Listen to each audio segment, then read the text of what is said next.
नमस्कार, मैं रीमा प्रसाद। कहा तो भारत को कुछ लोग हिंदू राष्ट्र बनाने वाले थे, साधु संन्यासियों को प्रमुखता देने वाले थे, लेकिन अब अविमुक्तेश्वरानंद के बहाने ये दिख रहा है कि संत समाज ही आपस में भिड़ रहे हैं। एक तरफ सीएम योगी आदित्यनाथ हैं जो यूपी की जिम्मेदारी संभाल रहे हैं, दूसरी ओर सनातन धर्म में सबसे प्रमुख ओहदे पर बैठे हुए अविमुक्तेश्वरानंद हैं जो शंकराचार्य की भूमिका में हैं। वैसे उनके शंकराचार्य होने को लेकर ही अब बवाल है। सीएम योगी की प्रशासनिक टीम ने यानी माघ मेला प्राधिकरण ने उनको एक नोटिस थमा दिया है कि पहले आप साबित कीजिए आप किसके कहने पर और कैसे आप शंकराचार्य हैं।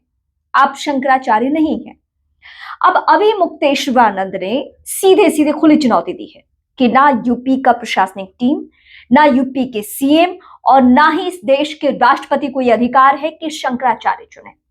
उसकी प्रक्रिया अलग है और ये सनातन धर्म के मुताबिक मैं शंकराचार्य हूं।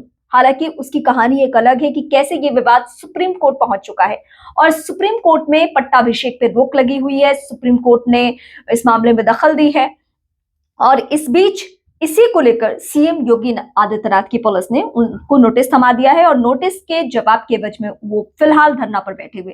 दरअसल ये विवाद कहां से शुरू हुआ? पहले काशी में विवाद शुरू हुआ क्योंकि वहां पे काशी में तोड़फोड़ मचाई गई, तो वहां को लेकर उन्होंने आवाज उठाई।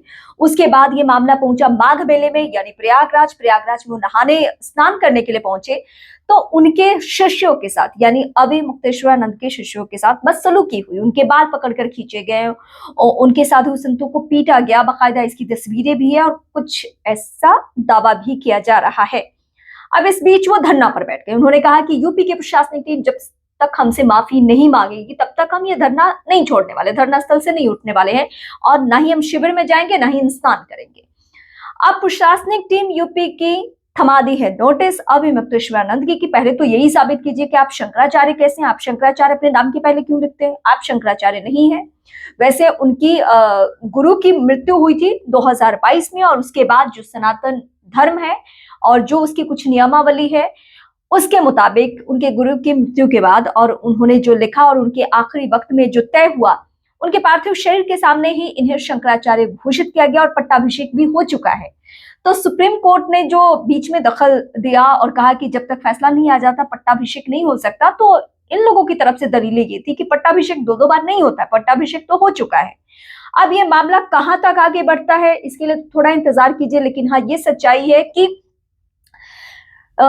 फिलहाल संत समाज में एकजुटता नहीं है। संत समाज एक दूसरे के आमने सामने है। अब इसमें कांग्रेस पार्टी या फिर अखिलेश यादव ने बाकायदा अविमुक्तेश्वरानंद से फोन पर बातचीत भी की और सरकार को एक परेशानी है शंकराचार्य से। वो परेशानी ये है कि वो हमेशा यूपी की गवर्नमेंट हो या केंद्र की सरकार हो, कुछ मामलों पर खिलाफत में आवाज बुलंद करते हैं।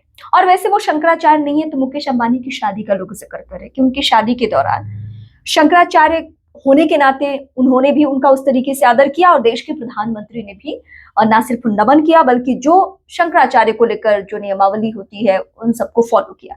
विवाद बहुत गहरा है। सत्ता, सनातन, सरकार ये सब आपस में टकरा रहे हैं। इस टकराव का क्या असर होने जा रहा है इसके लिए थोड़ा इंतजार कीजिए।